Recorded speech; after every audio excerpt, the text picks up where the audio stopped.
Bismillahirrahmanirrahim.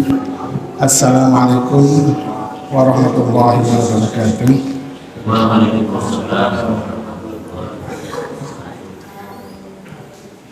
Alhamdulillah hamdan katsiran thayyiban mubarakan fihi mubarakan alaih kama yuhibbu rabbuna wa yarda. Asyhadu an la ilaha illallah wahdahu la syarika lah wa asyhadu anna Muhammadan abduhu wa rasuluh. Allahumma sholli wa sallim wa barik ala sayyidina Muhammad wa ala alihi wa sahbihi ajma'in, amma ba'd. Fa ya ayyuhal hadirun ittaqullaha haqqa tuqatih wa la tamutunna illa wa antum muslimun.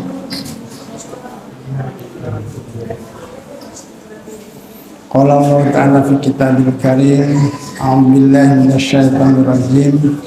Bismillahirrahmanirrahim. Ya ayyuhalladzina amanu taqullaha wa qulu qawlan sadida yuslih lakum a'malakum wa yaghfir lakum dhunubakum wa may yuti'illaha wa rasulahu faqad faza fawzan 'azima. Para jamaah yang semoga dirahmati oleh Allah Subhanahu wa taala, alhamdulillah, puji syukur kita panjatkan kepada Allah Subhanahu wa taala karena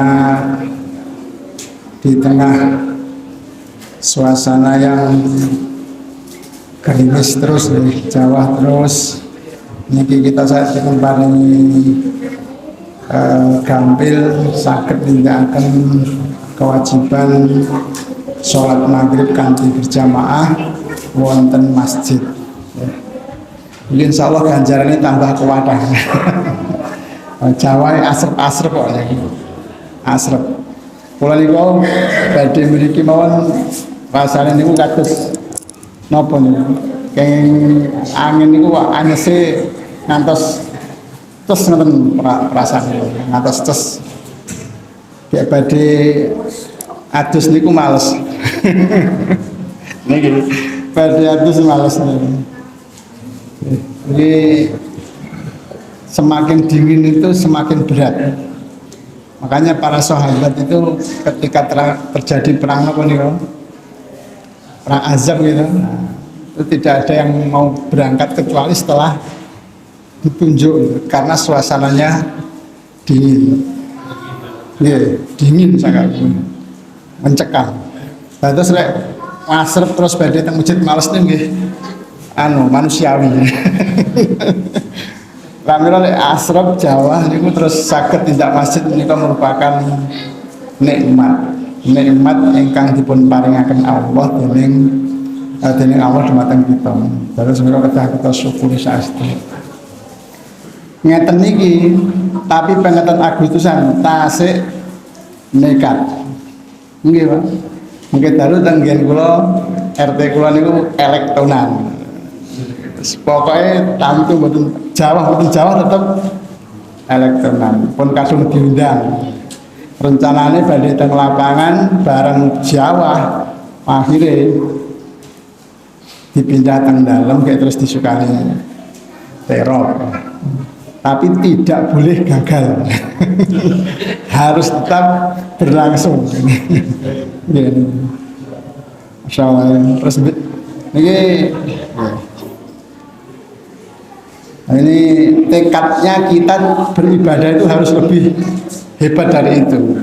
Jadi beribadah itu tekadnya harus lebih kuat dari itu mestinya ini. Sing napa mengeti elektronan mau ngantos ngoten napa melih sing salat wajib teng masjid ya, terutama yang kakung ini semangatnya harus lebih kuat. Bapak Ibu jamaah yang semoga dirahmati oleh Allah Subhanahu wa taala, monggo kita kaji sirah Nabi melanjutaken menapa ingkang sampun kita bahas 2 minggu yang lalu ya.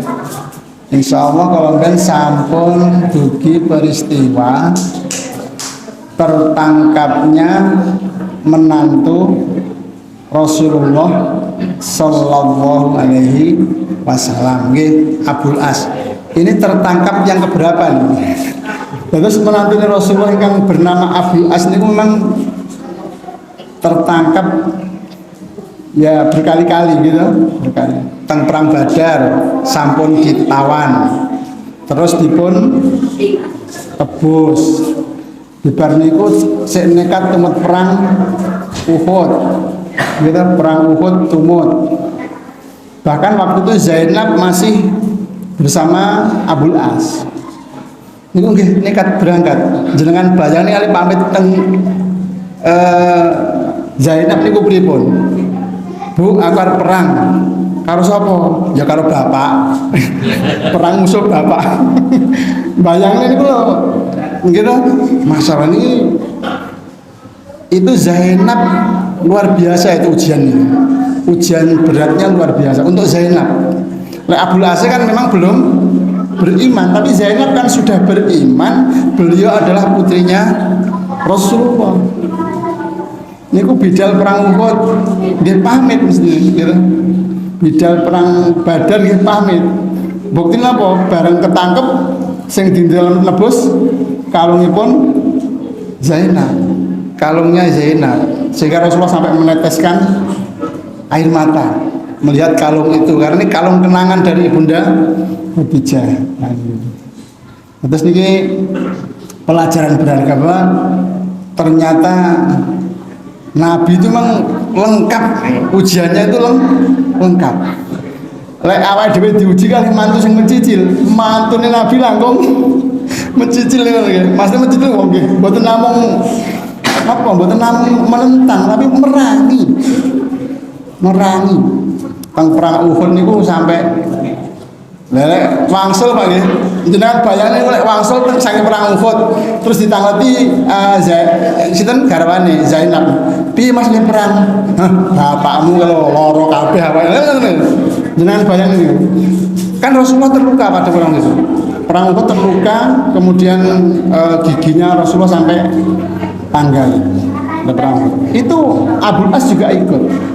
Perang Ahzab juga ikut. Masya Allah. Lalu ini dilalah perang Ahzab. Terus kemudian Rasulullah mulai melakukan penguatan negara, termasuk operasi militer pada setiap kafilah dagang Quraisy. Ini termasuk akhirnya ketika Rasulullah memerintahkan Zaid bin Harisah untuk operasi, yang ditangkap adalah Abul As. Abul As ditangkap. Terus kalau ini saya kan ngatakan ya, ditangkap berhasil lolos gitu. Jadi Abul As sebagai kepala kepala rombongan dagang itu berhasil lolos, tapi dia minta perlindungan kepada Zainab. Nah, terus Zainab ini pada saat yang paling tepat untuk menyatakan perlindungannya. Yang tepat apa? Pas subuhan kalau ini gitu. Pas Rasulullah subuhan kali para sahabat, Rasulullah memberi takbir Allahu Akbar. Zainab kemudian berteriak di luar masjid, Abul As dalam perlindunganku. Itu seru nih, Rasulullah mireng, sahabat ya mireng. Bar salat Rasulullah bertanya kepada para, kamu tadi kalian apa mendengar suara tadi? Iya. Jadi itu suara, berarti apa yang dikatakan oleh Zainab itu menjadi ketetapan Rasulullah. Jadi Rasulullah menyatakan bahwa Abul As betul-betul dalam lindungan Zainab. Dan itu hebatnya orang Arab, Pak. Jadi pada waktu itu orang Arab memang tradisinya seperti itu. Kalau seseorang itu sudah dilindungi oleh seseorang yang terpandang, itu mereka akan betul-betul dilindungi, tidak akan diganggu. Contohnya pulau kali Mas Erin, ya? Mas Erin itu musuhan, apa? Konconan, ya, konconan. Terus Mas Erin ini musuh, tapi musuh itu sak kampung kali pulau. Sak kampung kali pulau. Musuhan pulau Mas Erin ini. Nah, Mas Erin suatu saat pengen main tenggen kampung pulau. Wes main Mas, tak undang, elektron kok bengi. Agustusan ngebengas teko Mas. Lah ini Mas, ini yang mboten wonten Pak. Lah nyapa seber. Lah kuwi niku musuhan kali tanggane jenengan iku lho. Sing ndi lho sing kae lho. Wis kan Mas tak lindungi sampean rono. Lah kula teng kampung terus ngomong, kanca-kanca kabeh, iki Mas Erin Sidoarjo ning nggon aku. Iku dalam pelindunganku jadi diganggu loh ya. Oh beres. Itu waktu itu di Arab kalau sudah dilindungi oleh seseorang maka yang lain tidak akan mengganggu sekalipun ada permusuhan. Nah seperti itulah tradisi di Arab saat itu. Maka Rasulullah ketika masuk Mekah dulu, ketika itu juga dilindungi oleh Mut'im ya, Mut'im bin Adi, dilindungi oleh Mut'im bin Adi. Kemudian karena pelindungan Mut'im bin Adi itu Rasulullah bisa masuk. Nah ini kemudian Abul As dilindungi tapi tetap ditawan. Dilindungi tapi tetap ditawan. Maksudnya dilindungi itu tidak disakiti. Maka kemudian ketika dalam tawanan itu oleh Rasulullah dan para sahabat diletakkanlah Abul As itu di tempat yang bisa melihat aktivitas kaum muslimin. Jadi bisa melihat aktivitasnya kaum muslimin. Kemudian setiap saat Rasulullah mendatangi Abul As, ditawarkan Islam kepada Abul As itu. Mlebu Islam toh. Le misalnya gitu. Ini wong mertua kali mantu mesti niki bahasane nggih. Karena Rasulullah tahu nih Zainab itu sangat cinta kepada Abul As ini. Maka Rasulullah mengajak Abul As itu masuk Islam. Sampai beberapa hari, sampai kemudian Rasulullah itu melihat tanda-tanda bahwa Abul As itu mulai. Nah ini kelihatannya tanda-tandanya sudah mulai tertarik dengan Islam. Nah, ini kira Rasulullah sakit preso, karena Rasulullah itu salah satu manusia yang mempunyai firasat sangat kuat. Jadi firasatnya Rasulullah itu sangat kuat, bisa membaca pikiran seseorang dari wajahnya, dari penampakan fisiknya. Itu kalau diberi firasat seperti itu Pak. Terus jenengan dengan firasatnya orang muslim yang solih itu harus hati-hati, karena orang muslim itu punya firasat seperti kenabian, mirip-mirip seperti kenabian. Banyak kisah lagi, banyak kisahnya. Utsman bin Affan, ketika ada orang datang kepada Utsman bin Affan untuk berkonsultasi, Utsman bin Affan minger, mboten purun ngadep yang minger. Setiap orang itu menghadap Utsman minger. Mboten purun ngadepi. Sampai kemudian dikatakan, wahai khalifah, mengapa? Wahai Amirul Mukminin, kenapa engkau selalu berpaling dariku? Kemudian Utsman bin Affan mengatakan, aku melihat bekas zina pada kedua matamu. Jadi sahabat Utsman itu melihat bekas zina pada kedua matanya. Nah ternyata maka wudulah, disuruh wudu. Wudu itu menghilangkan dosa. Berarti wudu menghilangkan dosa. Lah ini kemudian laki-laki itu mengakui, iya saya tadi ketika berjalan ke sini kebetulan di jalan papasan dengan seorang wanita. Maka aku terpesona dengan kecantikannya. Nah, ini terpesona aku ali nyawang tenanan, terpesona. Lah tak gelap mata-mata di sini juga kayak gitu.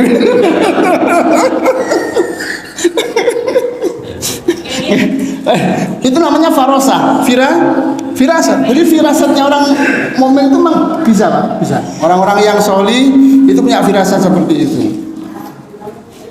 Terus kemudian Umar bin Khattab itu banyak sekali firasatnya Umar bin Khattab. Umar bin Khattab firasatnya banyak sekali.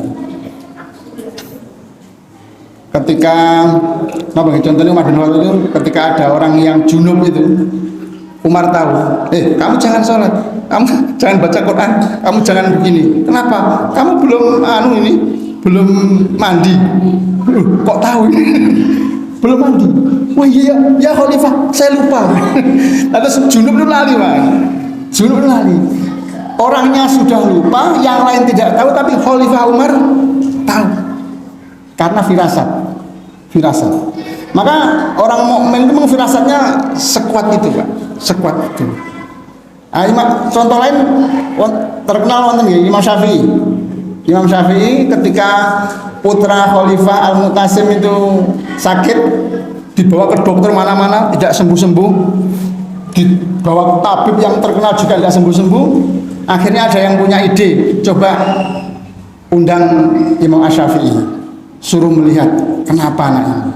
Imam Syafi'i Pak, Imam Madzhab yang terkenal itu ya, Madzhab Syafi'i, yang kemudian terkenal madzhabnya Madzhab Syafi'i. Itu ketika diundang itu Imam Syafi'i begitu melihat wajahnya itu langsung tahu.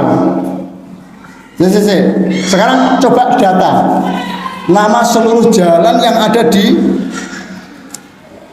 daerah sini, disuruh mendata jalan Pak. Maka seluruh jalan itu karena ini perintahnya Imam Syafi'i, jenderal ini gini apa wis rasa takok. Pokoknya didata semua Pak. Kemudian diserahkan, dibacakan satu persatu datanya.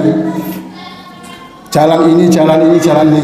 Begitu ketika dibacakan nama satu jalan, itu tiba-tiba matanya putra Khalifah itu bergerak-gerak. Ketemu ini. Sekarang data semua gang yang ada di jalan ini, khusus jalan ini, maka didata lagi Pak, didata oleh jenderal itu.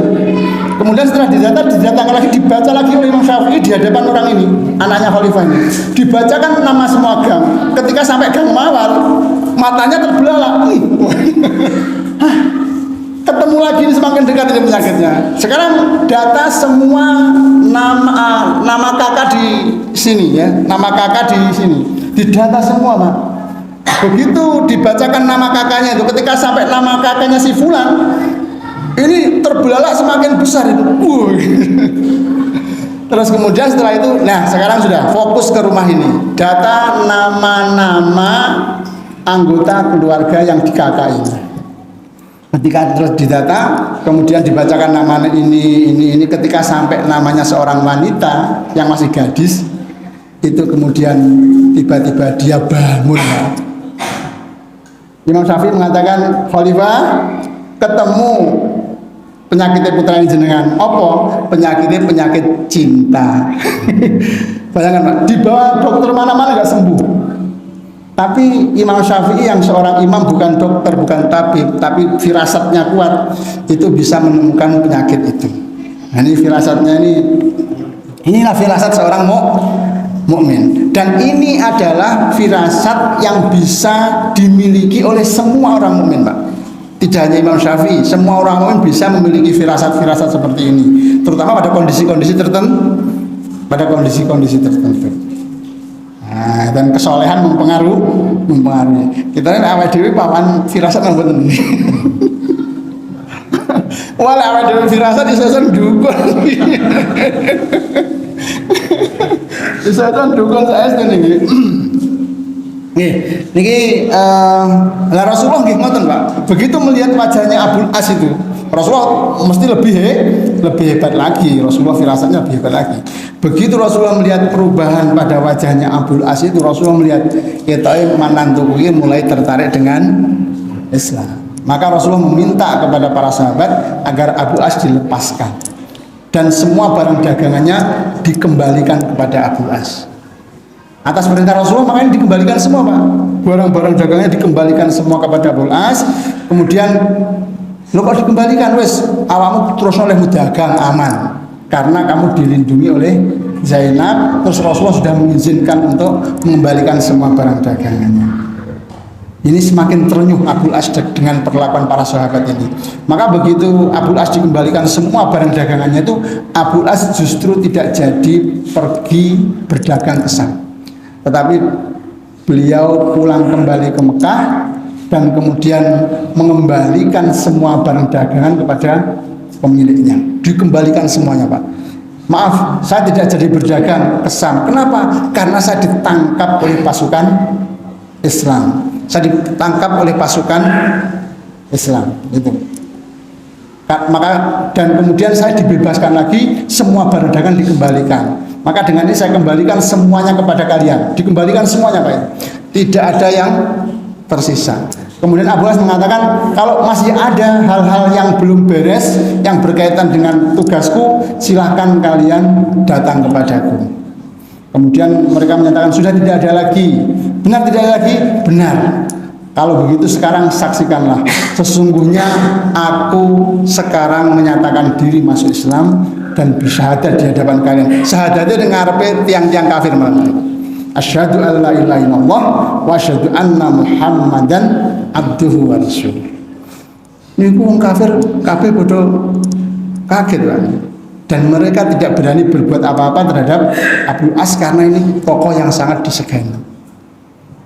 Maka kemudian setelah itu dan setelah ini saya biarkan saya untuk ke Madinah. Maka kemudian Abul As kembali ke Madinah. Setelah ke Madinah dan kemudian menyatakan diri masuk Islam di hadapan Rasulullah, dan Rasulullah kemudian mengembalikan putrinya Zainab kepada Abul As. Jadi dikembalikan lagi menjadi suami istri kembali.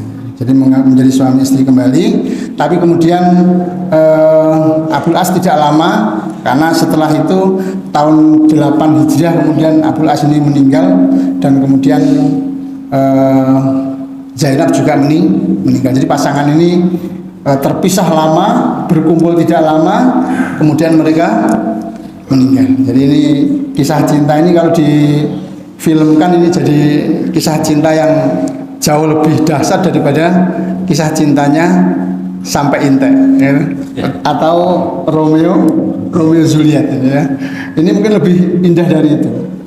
Tapi kisah ini mungkin jarang dipahami oleh kaum muslimin. Nah inilah kisah terakhir Abul As. Jadi Abul As ini akhirnya setelah berkali-kali ditangkap, ikut perang, akhirnya kemudian masuk Islam dan dikembalikan lagi perkawinannya dengan tanpa memperbarui pernikahan lagi, karena tidak ada riwayat bahwa Rasulullah kemudian menikahkan ulang antara Zainab dengan Abul As. Tidak ada. Tapi Rasulullah hanya mengembalikan dengan pernikahan yang lama. Nah, pokoknya semoga dirahmati oleh Allah Subhanahu wa taala. Kemudian peristiwa berikutnya lagi yang juga menggemparkan di Madinah adalah peristiwa perampokan yang dilakukan oleh Uyainah ibnu Hisn terhadap onta-onta Rasulullah Shallallahu Alaihi Wasallam. Jadi ini tasik wonten sing suku-suku yang berani dengan Rasulullah itu. Jadi Uyainah ibnu Hisn ini suku Ghatafan. Suku Ghatafan yang kemarin termasuk suku yang paling besar menyumbang pasukan ketika perang Ahzab. Karena ini suku besar, Pak. Suku Ghatafan suku besar. Kemudian mereka jadi bagian dari pasukan Ahzab, dan pada saat ini setelah perang Ahzab mereka masih meneror Madinah. Nah ini dibuktikan dengan Uyainah ibnu Hisn ini merampok untanya Rasulullah Sallallahu Alaihi Wasallam. Jadi unta Rasulullah yang dikembalikan di pinggiran Madinah itu dirampok oleh Rasulullah SAW, dirampok oleh Uyainah ibnu Hisn, dan ini nanti akan menyebabkan terjadinya perang Dziqarah atau perang Ghabah. Jadi nanti terjadi perang Dziqarah atau perang Ghabah, yang ini perang melawan suku Ghatafan. Jadi insyaallah ini akan kita teruskan pada pertemuan berikutnya. Insyaallah ya. Mudah-mudahan ini perang terus itu. Ini perang terus. Jadi sampai perjanjian Hudaybiyah nanti perang terus itu. Karena memang ini masa perbaikan kondisi atau stabilitas negara Madinah. Maka Rasulullah ini memerangi suku-suku yang kemarin terlibat di perang Ahzab, dan kemudian memerangi suku-suku yang mencoba mengganggu stabilitas keamanan Madinah, termasuk nanti dengan Uyainah ibnu Hisn ini, karena dia pemimpin dari Bani Ghatafan. Insyaallah akan kita lanjutkan pada pertemuan berikutnya. Mudah-mudahan kita masih diberi kesempatan untuk bertemu dan melanjutkan ilmu kita. Kalau ada yang kurang berkenan, monggo nanti disampaikan. Kalau ada yang salah dari pemateri, nanti monggo diluruskan ya, Maka mari kita tutup dengan baca hamdalah. Alhamdulillahirabbil alamin. Subhanakallahumma wa bihamdika asyhadu an la ilaha illa anta astaghfiruka wa atubu ilaik. Wassalamualaikum warahmatullahi wabarakatuh.